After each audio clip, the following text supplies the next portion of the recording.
if you knew what was happening behind the scenes, it was a. But we did it. Louth, the University of Glasgow, myself, Gilbert, Lisa, Gavin, and Jenny. We pulled off a small miracle, and I'm so proud. Yeah. So I think we're probably ready to go. So let's go. We'll introduce Gavin from Louth Press to give us a little introduction. Thank you, Gilbert. Okay, good evening, everybody, and welcome. I'm speaking to you here from Dublin in Ireland, but I'm normally based in Edinburgh in Scotland.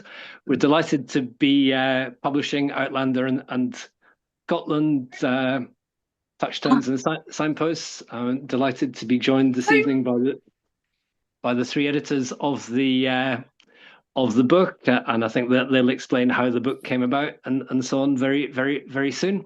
I think Willie, Mailey, and I first discussed the possibility of this book sometime during 2024, and then maybe 3 or 4 months ago, we discussed it again, and we gave it the green light, so to speak, and it's come together incredibly quickly, and I'm absolutely delighted that it's physically in existence. I haven't physically seen a copy yet myself, but I think Jenny Renton will be brandishing one shortly, so you can actually see evidence that the book does actually exist. And I'm delighted as well to welcome Diana Gabaldon to this virtual book launch. It's unfortunate we're not able to do it in person in Glasgow, but we're doing it across the world now. I first became aware of Outlander and Diana Gabaldon probably about 15 years ago, and I think she and David R. Ross were doing alternate years as the writer guest at the Fergus Festival in Canada, and David R. Ross went on to do summer tours of the Scottish festivals around North America.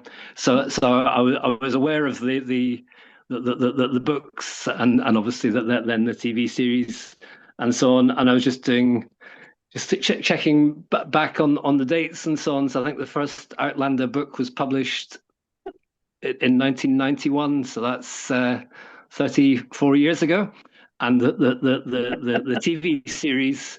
There was 2 major things happened in Scotland in 2014.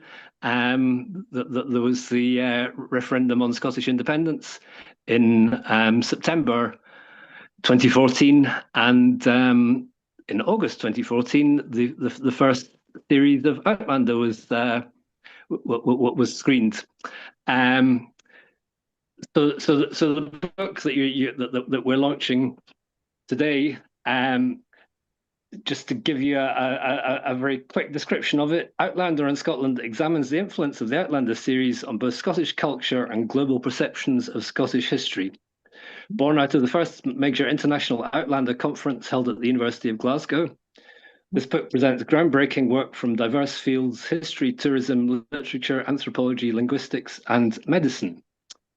Themes include Indigenous communities, slavery, medicine, feminism, witchcraft, Jacobite history, television studies, screen production, costume design, and Outlander's impact on Scottish tourism. And the Outlander effect in Scotland has been absolutely amazing, and their Outlander tours and Outlander, all sorts of outcomes have come from the series of books and TV series.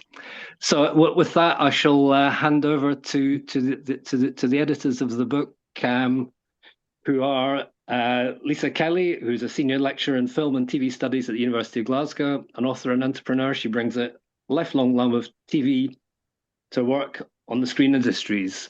Gilbert Macmillan is a senior lecturer in Celtic and Gaelic at the University of Glasgow, originally from the Gaelic-speaking community of South Uist. He was Gwilym, the bard in Outlander, and acted as a language consultant on the series.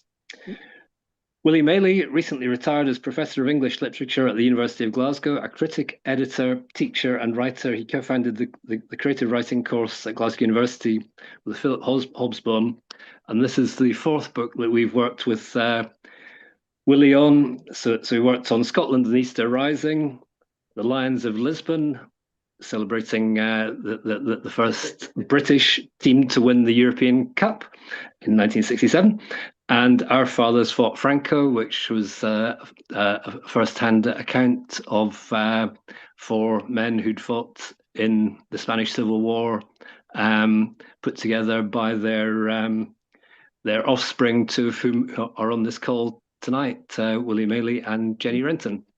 Anyway, without further ado, I shall bow out and hand over to the real stars of tonight's show. Thank you very much, Gavin. I wouldn't say I'm the star of the show tonight, but I'm very delighted to take on this next part.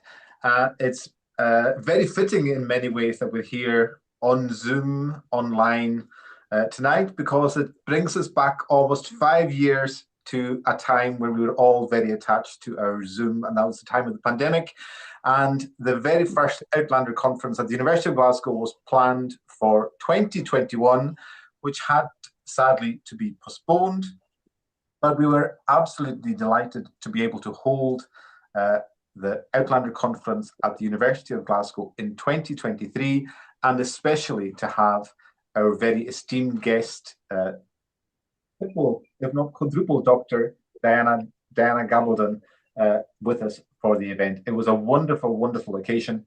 I think we should, at this point, thank the University of Glasgow and for offering a lot of support for many people within the university. Went over and above to support the idea of the Outlander conference in the first instance, and especially our now former principal, Professor Anton Muscatelli, who gave a very generous lecture welcome at the conference itself. But I would say very much the conference itself and this book was very much driven by one man, and I'm absolutely delighted to welcome him on the call just now. It's been an absolute pleasure to work with Professor Willie Maley in the last number of years on this project. He's an absolute force of nature. So I'm now going to invite Willie to say a few words. Well, that's fitting that we're speaking across these time zones. When the University of Glasgow committed to funding the Outlander conference, it was a big commitment. It wanted to know what the legacy of that gathering would be. Would it last a week and then disappear? They couldn't accept that. So we said we would lay the cornerstone for Outlander studies as an international field of inquiry. That's how gallus we were. Now, I'm more proud of this book than any of the 15 collections I've edited to date. Here's why. It's my final volume and dear to my heart. I won't say written in my own heart's blood, but inscribed in my bones.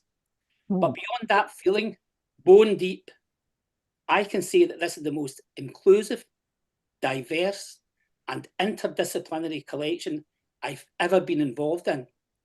Diana well knows the buzzword, academic buzzword, interdisciplinary, because she is genuinely a true world-leading interdisciplinary researcher. She is interdisciplinary.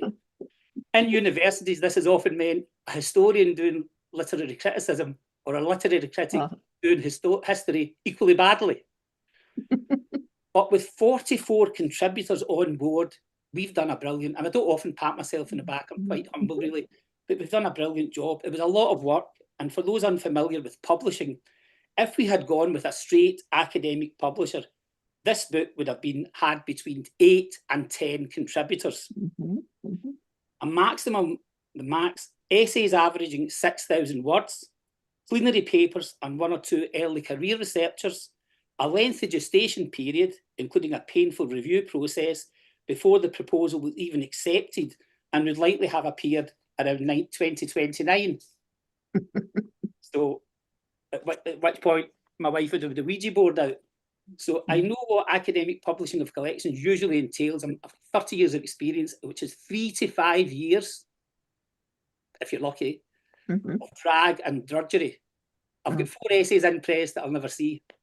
Instead, we went with Louth, an Edinburgh-based press of the kind Jamie Fraser might have worked for, named after one of Robert Burns's twa dogs. Louth turned this around in less than 18 months from first contact. And thanks to Gavin and Jenny, we got it over the line in record time. I told a colleague what we were done and he fell off his horse. What he was doing with his horse in the office, I don't know.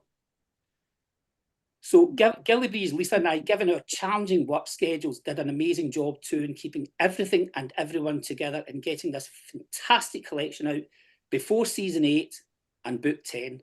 A small miracle, but Louth did us proud.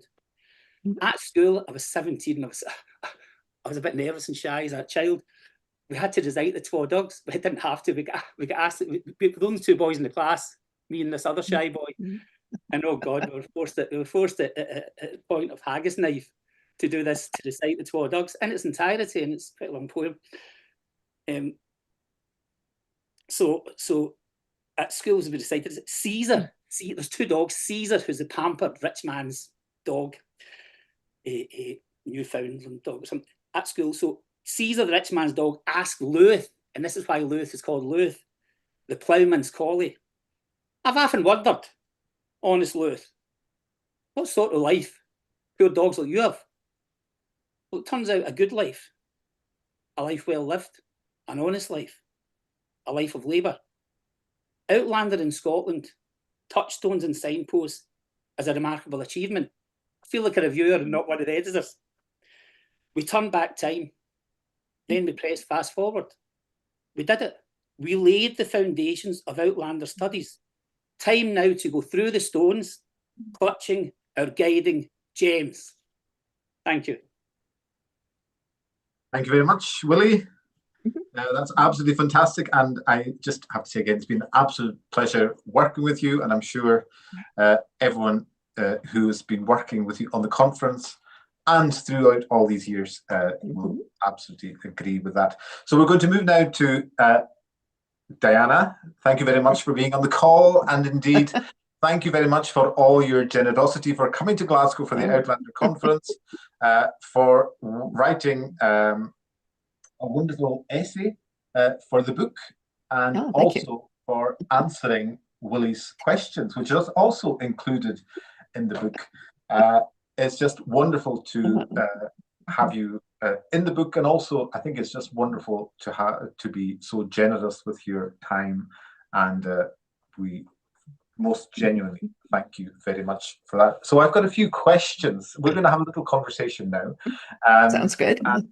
Well, I should also mention that I think I probably met you over at the Fergus Scottish Festival. So that's another link. Fergus and a couple of the contributors in the book also go every year to Fergus Scottish Festival. So it's definitely something that is Scotland without the airfare, as they call it themselves. It's an absolutely wonderful festival. But Diana, in your own essay, you talk about some of your ancestral links to Europe with Spain, Germany, and England.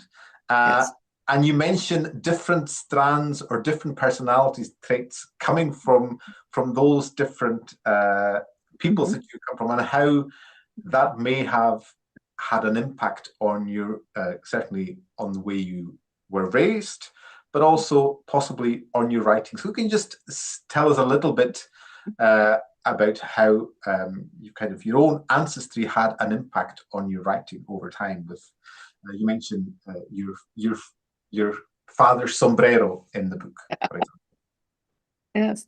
Well, my paternal side is Hispanic, largely, starting as far back as we can go in 1679 with whichever great-great-great-grandfather it was who arrived from Spain into Mexico City. He was a Sephardic Jew, evidently. That's the only Jewish strain in the family, but it is through the male line, so I suppose we still have it. Other than that, on the other side, they're mostly English, but with one strong strain of Germans who sort of sneaked in somehow on the East Coast. But my great-grandfather came from Yorkshire to Arizona in 1864, thereabouts, right at the end of the Civil War. And he became an instrument maker for the local observatory in Flagstaff, Arizona. That is the observatory from which the planet Pluto was discovered. All the people at the observatory walk around with T-shirts saying it is too a planet. So, So we all believe that. Yeah. So anyway, the English side of my family has always been heavy on writers. They had a lot to say and they talked all the time. And so many of them wrote it down. That particular grandfather's son, my grandfather, wrote science fiction and fantasy stories when not being the mayor of the city. And, you know, our house was always filled with books, mostly in English, a few in Spanish, and not that many. But, you know, I was surrounded by a sea of words and books, you know, from as far back as I have any memory. My mother was a remedial reading teacher, amongst other things. And so there were just books and books and books. I can't remember not being able to read. I'm told I started reading by myself when I was 3. So anyway, yeah, I'm 73 at the moment. So that's been a lot of books since now and then. Anyway, it's a great privilege to be associated with this particular book. It's nothing that I would ever have expected in life, having, well, my only encounter with Scotland prior to writing Outlander was watching Doctor Who in a season which had a nice looking young man who appeared in a kilt. And as I was looking for a place and time in which to set a historical novel, I said, well, why not Scotland? Let's go. Since I didn't know anything about any historical Scottish things, that gave me a clean slate to work with. And now here we all are, so many days and years afterward. And I'm so honored to be associated both with the conference and with this beautiful book, which you have all produced. I'm terribly impressed at how quickly you've put it together and what a wonderful thing it looks like. Thank you very much. Yeah. So I suppose you've also, having that love of books, you have done lots of research over your time. Oh, yes. For universities, but also for, of course, the wonderfully researched books on so many different subjects, as Willie said, very interdisciplinary, disciplinary in the book and so on, in the books. Can you tell us a little bit about how you often went about that research? Because when you started the books, there wasn't often internet. There was no internet when I started. Yeah, no, exactly so. So I did it the old-fashioned way in a library. And that's why I decided to write a historical novel to begin with. I knew I wanted to write a novel. I just had no idea what kind. And I thought, well, if I read a historical novel, I can look things up. I won't have to make it all up from scratch. And so I said, fine, historical novel. Where shall I set this? Because I have no formal background in history. On the other hand, I was an assistant professor at Arizona State University, which has an enormous, well, they have now several enormous libraries, but back then they had one enormous library and the interlibrary loan system, which meant essentially that I could get any book that was in print that some university owned. It might take a while, but I could get it.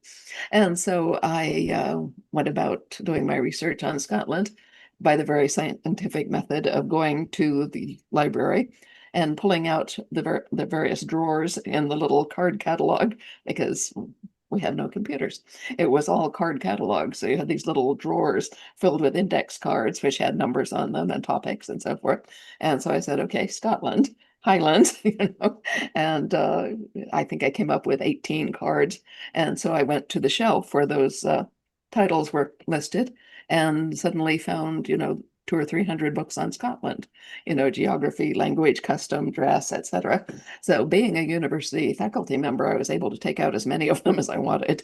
So I took out as many as I could physically carry away with me. And that's where I started doing my research. Cool. Yeah, it's got a lot easier since.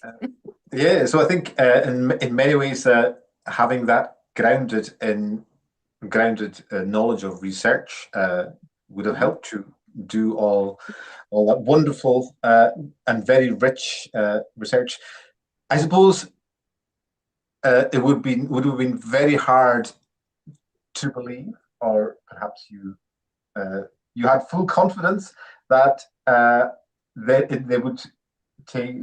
we would have this global hit with millions sold. Did you ever? How do you feel? I suppose when there's things like the book, but also the Scottish tourism industry, which is having a boom from the Outlander effect, from my own experience of the Gaelic language, with so many people finding out about the Gaelic language, being interested in the culture, starting to learn the language as well. That's great. Can you comment on some of those issues, I suppose, the Outlander effect and your own experience of it? I would never in a million years have imagined this would all.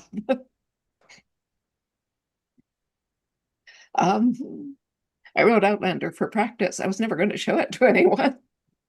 And but being an academic, I wanted to do the best research I could. I wasn't going to write anything that I didn't know about. And so I did, and I said, I want to learn how to write a book. And once I think I know how to write a book, then I'll write a real book, which I might try to publish. Well, as it is, what I wrote was Outlander, and things got away from me quite quickly after that. But essentially what happened, as I say, people say, well, if you weren't going to show it to anyone, how did this happen? And that's because the internet did actually happen while I was writing the book. And what I did at the university, I'm a biologist by training, but what I actually did was I was an expert, in quotes, because nobody else knew how to do it. I was an expert in the use of microcomputers in laboratory automation and research. Because I was the only person in the whole department who could do that. That's why I was the expert. Anyway, as a part of that, which I won't go into, I ended up exploring the online world as it was at that time, which is pretty rudimentary. But one of the things I stumbled into was a group of people called the Literary Forum. And these were people who liked books. Some of them were writers, most of them were readers, but they all liked to talk about books. And for someone with 3 small children and 2 jobs, it was the ideal social life. So I started hanging around with these people, when I had a few minutes free in the evenings and so forth. And when I had the idea to actually put words on paper, which was frightening but exhilarating, I wasn't going to tell them either. But as it was, I was up late one night checking in and had myself having a conversation with this gentleman about what it's like to be pregnant. And he said, oh, I know what that's like. My wife's had 3 children. And I laughed and I said, yeah, Buster, I've had 3 children. And he said, well, can you tell me what it's like? And I said, well, yeah, I can, but it's sort of complex. I tell you what, I have this scene of something that I've written in which a young woman tells her brother in some detail what it's like to be pregnant, as he's very curious. And so I posted that scene from Outlander, and everyone who had been reading the argument came and read this piece, and they all came rushing back. They said, what's this? And I said, well, it's this thing I'm writing. Anyway, they said, well, show us some more of it. Well, this is, absolute catnip if you write anything, to have people actually want to read it. This is amazing. And so little by little, if I had something, I don't write in a straight line. I write where I can see things happening and then I glue them together. So if I had a piece that I thought would be entertaining, I would put it up for them. Anyway, one thing led to another, and eventually someone offered to introduce me to his literary agent, and he did. And the literary agent, to my great astonishment, took me on and essentially sold a 3-book contract within a week or so. And it was astonishing, but that's how I got here, essentially. Going to Scotland was a separate thing. Yes, so I think that is absolutely wonderful. Can I also just very quick, I think this will be the last question for now, but thank you very much for your time and also your answering some of the questions. I'm going to take you back to the Outlander conference at Glasgow in 2023 and just ask about your memories of the event and the feelings that it inspired in you. And I suppose we all felt inspired by yourself, but just your feelings and memories of the event. I recall it being a lot of fun and being constantly somewhat awed and somewhat impressed by the antiquity of the university and the generosity of them hosting this event and all of the people who came to it. I was astonished that you could put together something like this in such a short period of time and with such a high quality of participation and output and everything, and also just the overall level of energy about the conference. Everyone there was inspired, and it was just lovely to be there. Thank you very much. So I think that takes us very nicely to the next section. So thank you very much, it's my pleasure. Diana, for your wonderful contribution.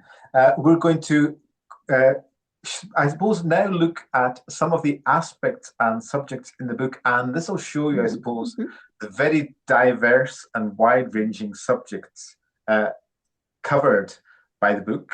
Yes. So I'm delighted now to welcome Sharenda Rowe, and Sharenda is going to say a few words, but Sharenda has written an essay about Scottish and Native American interactions, with some of your own family history involved, Sharenda, but also Sharenda is a teacher, an author, and alumnus of George Fox University, and fittingly for Diana as well, the Arizona State University. So, Sharenda, can I introduce you and ask you to say a few words about your own contribution to the book?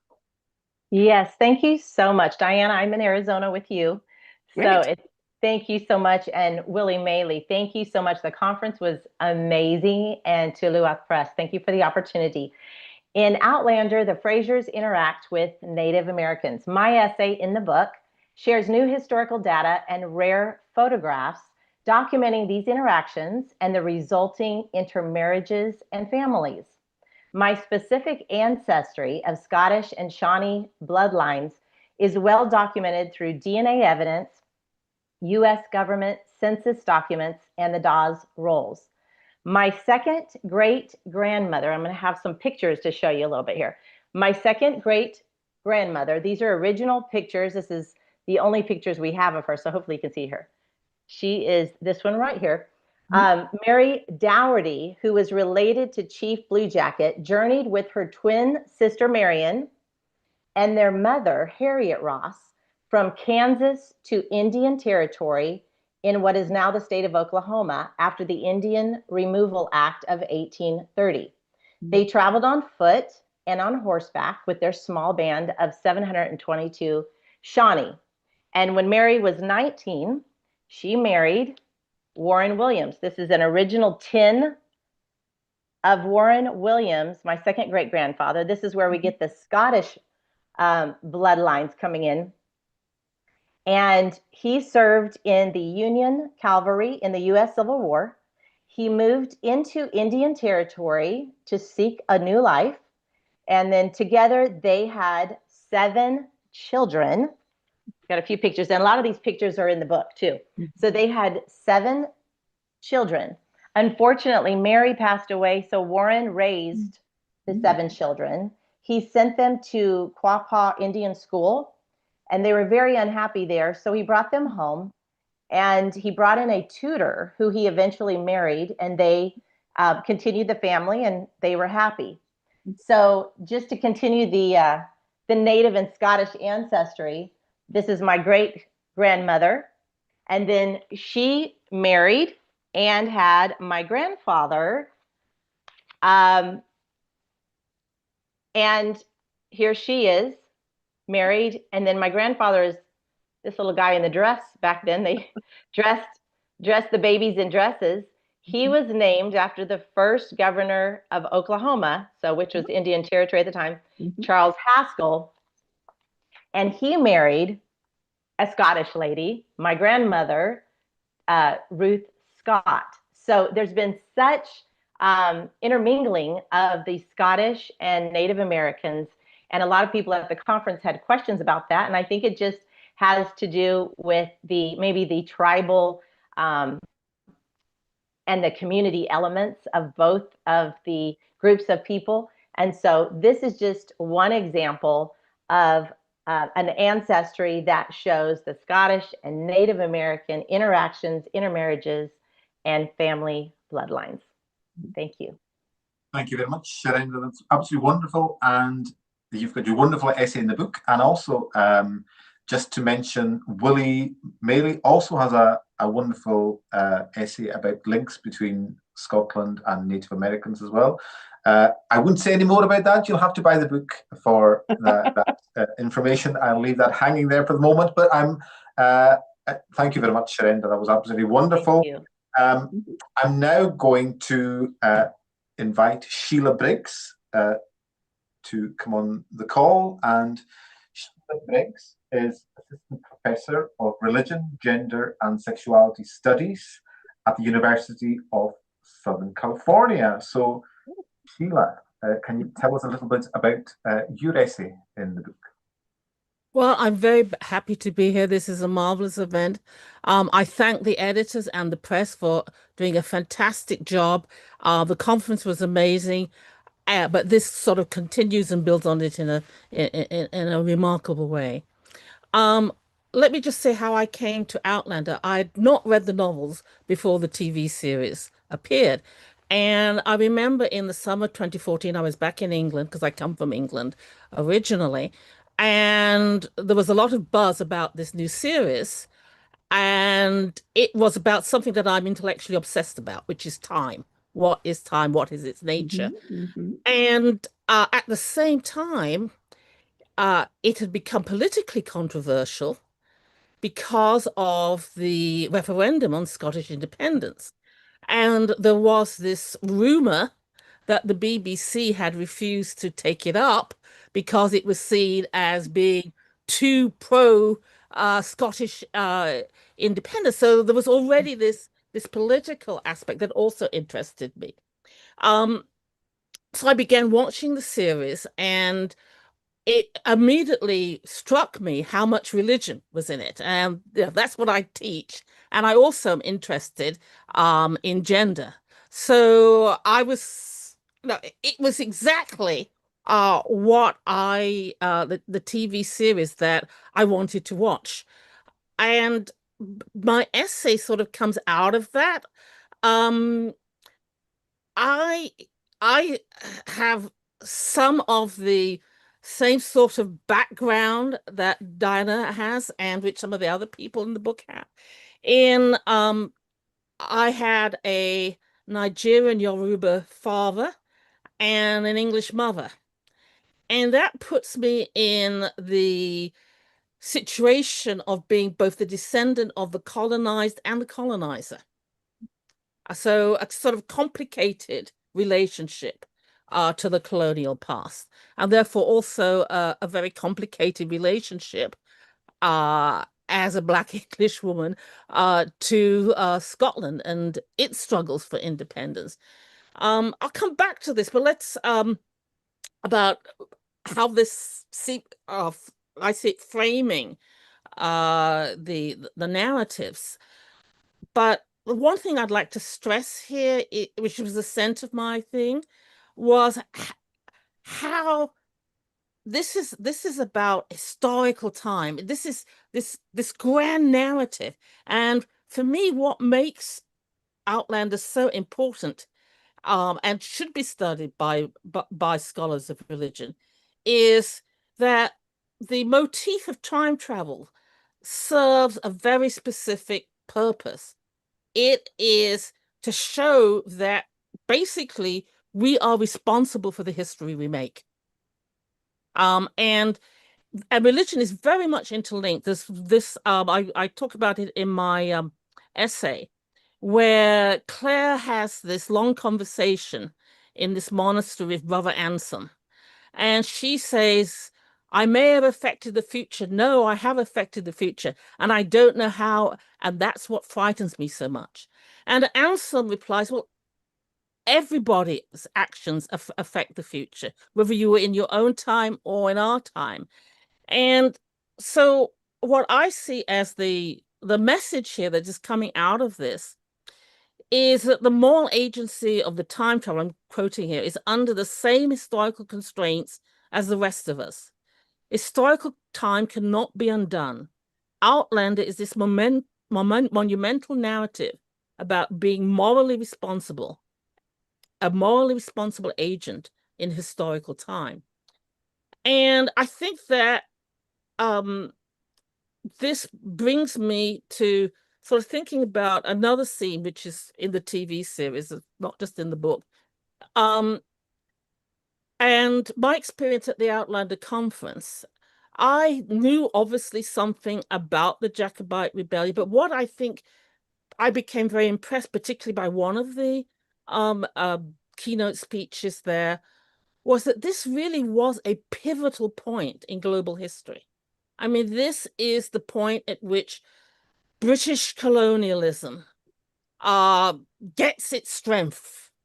And the repercussions of that, for me, were enormous. I mean, I wouldn't be here without that British imperialism, but no, I'm fortunate to be here, but it came at an enormous cost to a lot of people. This colonial history, and I think Scotland also bears that weight at this point. And I think where I end my essay sort of tries to get at this is like the colonial past is a complicated history. It's not something that you can sort of simply say it's entirely negative or entirely positive. There's so many different strands going into it. And so one of the things that religion does in the Outlander books and in the series is that it keeps the characters morally grounded. So I finished my essay saying, Jamie remains a devout Catholic, but a very enlightened one. Jamie's response to the 20th century also warns us not to be complacent about injustice in our own time and to interrogate who benefits from our visions of change. In the season 4 premiere, America the Beautiful, Claire tells Jamie about the American dream and the millions who will emigrate in search of it. Jamie asks what happens to the people already there, and Claire has to admit that the Native Americans will be killed and dispossessed of their land, not unlike what the English did to the Highlanders. Jamie responds, a dream for some can be a nightmare for others. Thank you very much. Wonderful. That was a wonderful ending and thought-provoking piece indeed. Thank you very much, Professor Sheila Briggs. It's also worth mentioning, I think, and very fitting, we're going to move on to the Jacobite in a moment, but the person you mentioned who gave that keynote speech, a wonderful speech at the conference, was Professor Murray Pittock from the University of Glasgow.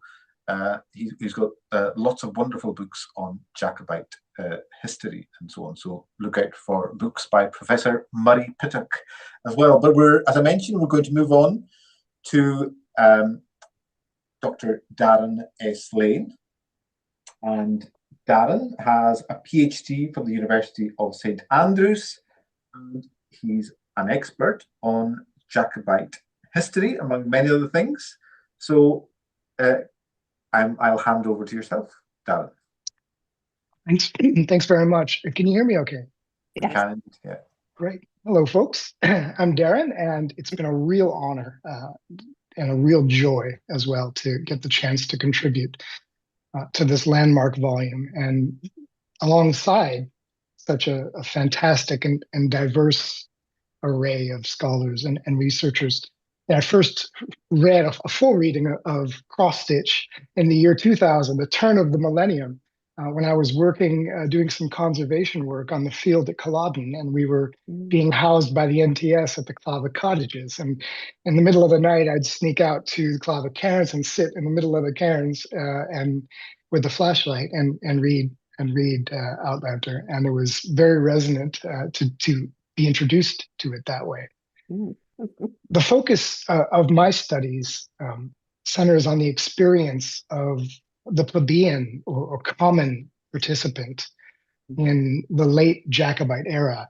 And this is explored through my lifelong research project called the Jacobite Database of 1745, which is a wide-ranging prosopographical study of the people who were involved in Final Rising. My chapter in this volume draws upon this continuing body of work and suggests that the characters and contextual material in Diana's Outlander series collectively provides us with some valuable case studies for considering the many natures and many textures of historical Jacobitism as experienced on the ground by the people who were there and whose voices are still very, very resonant in the archives. All you have to do is look for them. And I think that this gives us an opportunity to consider the Jacobite movement not only in terms of broad ideological concepts or causes, but also of pragmatism and practicality. And it lets us dive down into the weeds to think about what was really at stake for the individual and how those stakes informed their decisions to participate or to abstain or to resist. And not just during the frenetic 8 months of the 45 itself, but through the full century of the Jacobite challenge, both in Scotland and internationally. And I believe that this allows us to employ some of the historical themes and personalities in Outlander as a kind of an open door or an invitation to introduce fans of the series and the general public to a more complex weave and a more granular approach to resurrecting those voices from the archives, and perhaps thinking critically about the rank and the file, the ones who suffered the consequences, the common people like you and me, and thinking critically about not just what they felt that they could have done for Jacobitism, but indeed what Jacobitism might have done for them. Thank you for the opportunity to speak. Wonderful. Thank you very much. Thank you very much, Darren. It was a wonderful contribution, and it was one of a number of contributions on Jacobite history. We have contributions from Archie Henderson from Paisley Museum, who looked at Paisley's links with Jacobites. A colleague of mine at the University of Glasgow, Dr. Danielle Fatzinger, looked at Gaelic education and the Jacobites. And also we have a wonderful collection of Jacobite coins here at the University Ontario Museum, and Jessica Erickson wrote an essay about that. And I also wrote an essay about the Bonnie Prince Charlie and how he's remembered in Gaelic oral tradition. But I won't say any more about that. Again, you'll have to buy the book to find out more about that. We're going to go to a different aspect of Outlander studies now. We're going to go to Ontario, Canada, and we have Robin Irving, who is Dr. Robin Irving, sorry, and is a child psychologist. But there's I'll give you the title: Outlander as a Therapeutic Tool. So, Robin, we'll pass over to yourself. Hi there. Thank you so much for that introduction. I had the absolute pleasure of getting to meet all of you at the Outlander conference, and I also got to spend some extra time with Diana at last year's Surrey International Writers Conference, so it's an absolute thrill to be here with all of you again. As one of my fellow presenters, who you'll be hearing from shortly, as she once said at the conference, no less, one of the most fun things about the conference was getting a whole bunch of academics from different backgrounds together who all shared the same obsession. And that wasn't just the story of Outlander, but for a whole lot of us, that was also an infatuation with a particular fictional character named James Fraser. Now, as a clinical child psychologist, the bulk of my work has been guided by John Bowlby's attachment theory. And that theory describes the process of attachment between children and their parents and how those attachments affect people throughout their lives. I primarily engaged in play therapy with children, but I also offered parental counseling. And there were many times where I needed to support parents to become better parents by encouraging them in different ways within their relationship. Now, I'm also a memoirist. And as you can tell, I have a dog who's excited. As a memoirist, I think that it's only fitting that I should tell you a little bit about how I came upon an unexpected therapeutic technique completely by accident. And the technique was discovered as a result of changes that I noticed in my own marriage as a fan of Outlander. Researchers have found, I'm going to kick her out. Hey, you. This is my Westie, who happens to be a Scottish Highland dog, but she needs to go out. There you go. Go, go, go. There we go. You'll have to call her Lois. Yeah. Oh boy. That was what I didn't want to happen today. Anyway, researchers have found that even movies and TV shows can make you feel as if you had new and challenging experiences together, just like the characters that you watched. So it's not surprising that as I discovered Outlander, I fell for Jamie almost as hard as Claire was doing. Relationship therapists explain that we frequently compare our partners to not only these characters that we might see, but to the elaborate and messy image that we hold of the kind of person who we hope will be able to help us become a fuller version of ourselves. Because these are extremely complicated, unconscious feelings, as time goes on, we often notice that our partner isn't actually making us feel the way that we expected them to.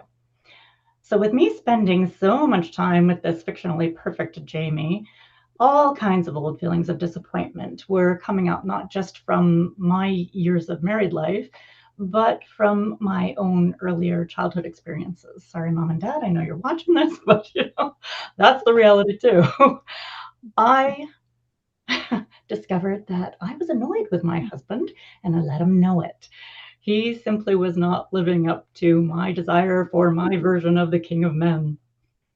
But my irritation started to lead me to a cognitive reminder that one of the core tenets of my training is that when we understand that we have chosen our partners to heal certain painful experiences, and that the healing of those experiences is the key to the end of longing, we've taken the first step on the journey to real love. I started to think maybe it wasn't Jamie I needed after all. In this realization, I began to look more closely at what it was that I was missing in my relationship, why I had chosen my partner in particular, and how he might help me satisfy my unmet needs. It took some effort, but instead of blaming him, I was able to invite him to look at his needs as well.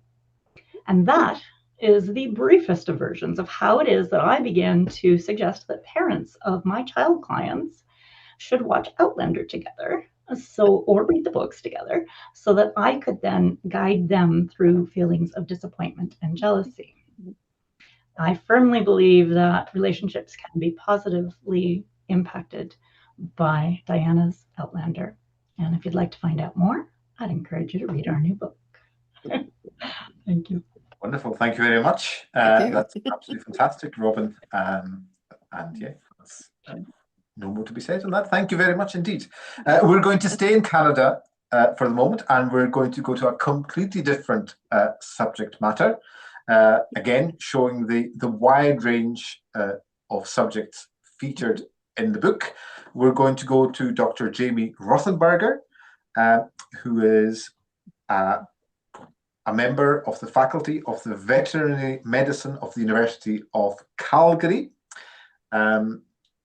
And Jamie's essay is on comparative medicine and Outlander. And I'll pass over to yourself, Jamie. Thank you very much. I'll just reiterate everyone else's thanks for including me in this book and the conference and the process. And thank you, Diana, for writing this amazing piece of fiction. So I am a bit of an outlander in this group, I think, as a scientist and veterinarian. But when I heard about the conference, I thought about presenting my ideas around this One Health concept, which is the idea that health of animals, people, and our environment are all interlinked, and that the health of one impacts the health of the others. And so in the very center of that is the idea of comparative medicine. And there's several great examples where Claire actually treats animals as a veterinarian would, really exemplifying this notion of comparative medicine. So in the first book, she delivers a foal. Later on in the series, she treats a dog's wounds, and she's fully capable of doing those procedures.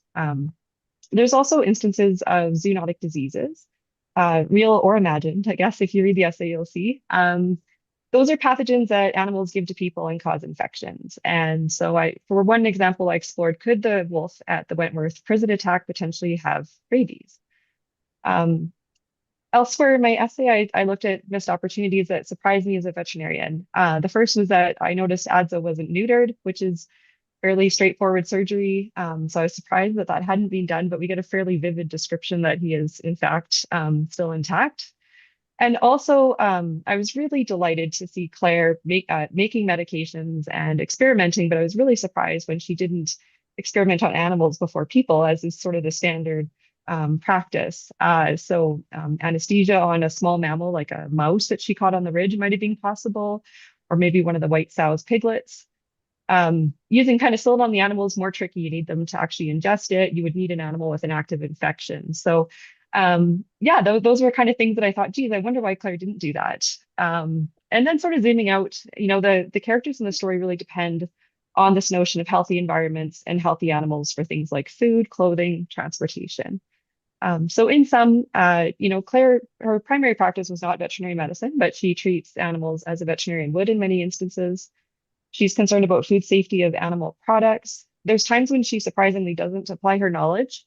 And the One Health paradigm kind of gave me this window into looking at the text as a scientist and exploring it in that way. So I really hope you enjoy my essay in the book, and thanks for your time. Thank you very much, Jamie. It was a wonderful paper you gave the conference, and I can highly recommend your essay as well. So thank you very much.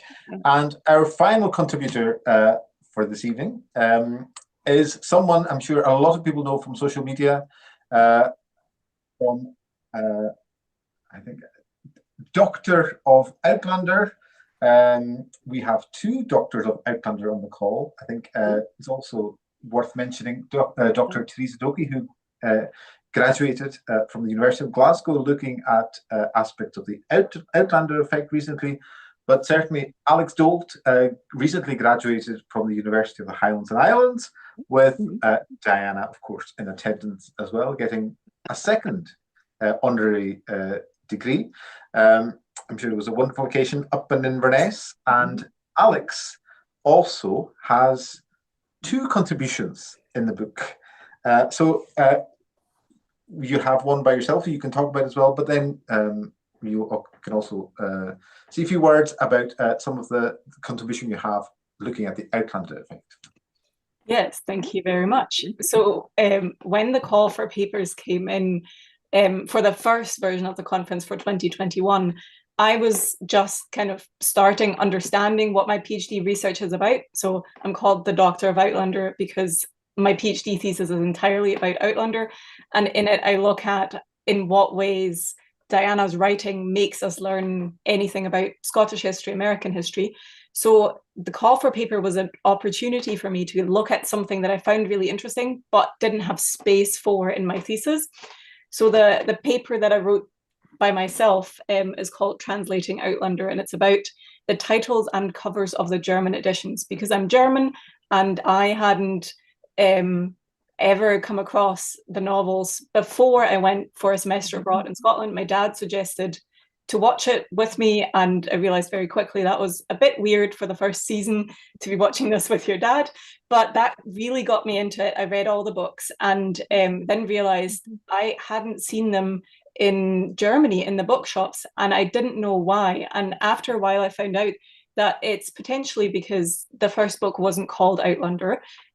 Usually in Germany titles get translated. So the Outlander, I can see Diana's face not happy about this. So the first book, Outlander, was translated as Feuer und Stein, which translates back into English as Fire and Stone. And I really wanted to write an analysis of what German audiences expect to read about. Like, what could the fire mean? Obviously the stones are probably the time travel stones. So I wanted to do that, and that's what I do in this chapter in the book. And I look at the covers as well, because covers, obviously, they're the thing that draws you to the book. And yeah, for this chapter, I really have to say a big thank you to the German translator, Barbara Schnell, who was really available via email, and she sent loads of information. She recently commented on a book, on one of my posts on Instagram, when I showed my new edition of Cross Stitch that I'd wanted for a while and found as a secondhand edition. And she then provided more information about the translation and the publication process. So Barbara was a massive part of writing this. The second chapter that I'm involved in is a collaborative effort because it's based on a roundtable discussion that we did at the Outlander conference. So me and Séverine Perichou organized a group of academics and heritage professionals to kind of talk about Scotland being such an essential part of the Outlander series. And then also realizing that the Outlander effect is fantastic, but it also impacts smaller communities by increased tourism and everything. The problem about a roundtable discussion is you don't really write a paper about it because you don't know what other people are going to say. So we kind of used this as our starting point, and we called our chapter Integrating Film Tourism in Heritage Management, the case of Outlander and its impact on Scottish heritage sites. It's a mouthful, but we wanted to give all the information in the title. And in it, we recruited another PhD student who's also doing her PhD on Outlander just now. She's looking at German fans inspired to travel to Scotland because of Outlander and how this relates to our own German history.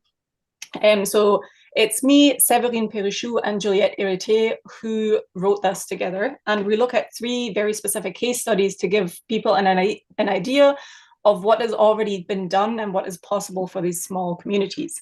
One of them being Doon Castle's audio guide, which is partly narrated by the main actor from the Outlander series, Sam Heughan, which wasn't a massive change for the castle to do. They just added a couple of stops to their already existing guide and therefore made it really accessible for Outlander fans. The second example is a free map of Outlander locations in Inverness that was designed by Inverness Outlanders, and Diana kindly gave her permission to use some quotations for the map.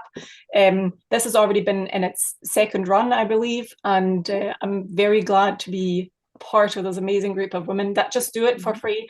So if you're ever in Inverness visiting, you can pick it up, for example, in the tourist information and get it, walk around and have, see all the locations that I mentioned in the actual books.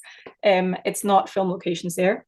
And the final example that we looked at is the West Highland Museum, which is quite funny that we talk about it because Diana, you went there about a month ago, and that's in Fort William, and the museum has a piece of paper you can pick up when you enter the museum, and it will guide you through the exhibit by pointing out things like, this could have been Jamie's sword, or this would have been what Claire wears. So it makes history accessible through kind of this narrative that Diana has written about. So yeah, we're really proud of having written this as a collaboration between the 3 of us, as like 3 young academics. Séverine has also written her master thesis about Outlander, so we're all kind of in this group of really excited young academics, and I hope that what Willie said in the beginning, that we can kind of get Outlander studies going in the future in some sort of way. Wonderful, thank you very much, Alex. And of course, for everyone on the call, make sure you follow Alex on Instagram and her social media. It's you get lots of wonderful information about Outlander and the book and so on. So Jenny, if you're looking at Jenny on here on the call, you can see the book behind Jenny. And as Jenny is showing you the book, I'll very quickly go over the content. So it's divided into 6 parts, plus a couple of introductions. And we also have Diana's essay. But part 1 looks at aspects of colonialism, slavery, and Indigenous communities. And we've got a wonderful essay from Bill Patterson as well, who of course played Ned in the show as well. Part 2, we're looking at Jacobitism, Gaelic language, and poetry as well. In part 3, we have gender, feminism, and resilience as headlines. Part 4, we have medicine, ethics, and environment. And in part 5, textuality and materiality. And in part 6, we also have, part 6 is the Outlander effect, looking at industry and tourism. And then we have, sorry, I should have said part 7. We have 7 is looking at temporality and memory, traveling back in time, and lots of other wonderful essays.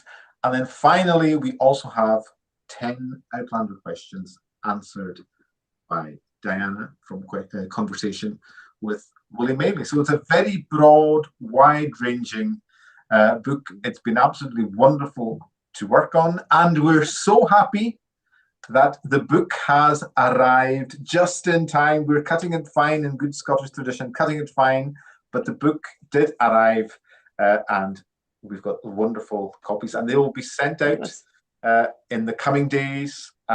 And I'm sure there'll be lot more events over the coming weeks. But I just want to introduce Jenny and give Jenny the chance to say a few words and show us the book.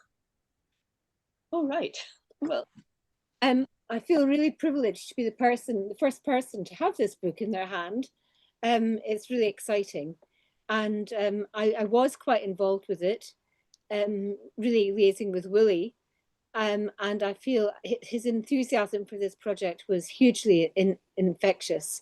And then Gavin of Lewis Press got very, very keen to get this out in good time. I'm delighted about the book, and I hope that it travels around the world and gets known very widely.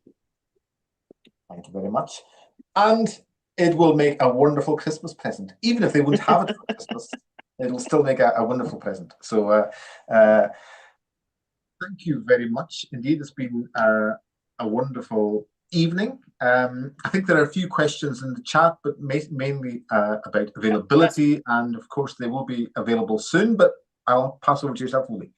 Just a quick point. I had to write this because I can't improvise at the moment. So I finished writing that piece just before 6 o'clock, and I looked at the clock and it said 1746. And I'm not superstitious, but I just thought I've written the last word about guided through the gems, touching the gems, and it was 1746, and I had a little, I'm on a lot of drugs, but I had a little ripple, I had a little feeling, as though I had actually gone through the stones. Yeah. That was wonderful. Yeah. Well, I think all we have to say is, most importantly, thank you, Diana. Thank you for coming this evening, for being so supportive of the conference, of the book, but also thank you for writing the book in the first place. I think we definitely wouldn't have been here, and you've definitely changed history through your writing. So I think that's a wonderful thing to have done. So with that in mind, please share with your friends, family, and so on about the book. And we're so happy that the book is launched. And all I can say to finish off is Slán Jiva. Cheers, and thank you very much. Thank you to all of you. Thank you.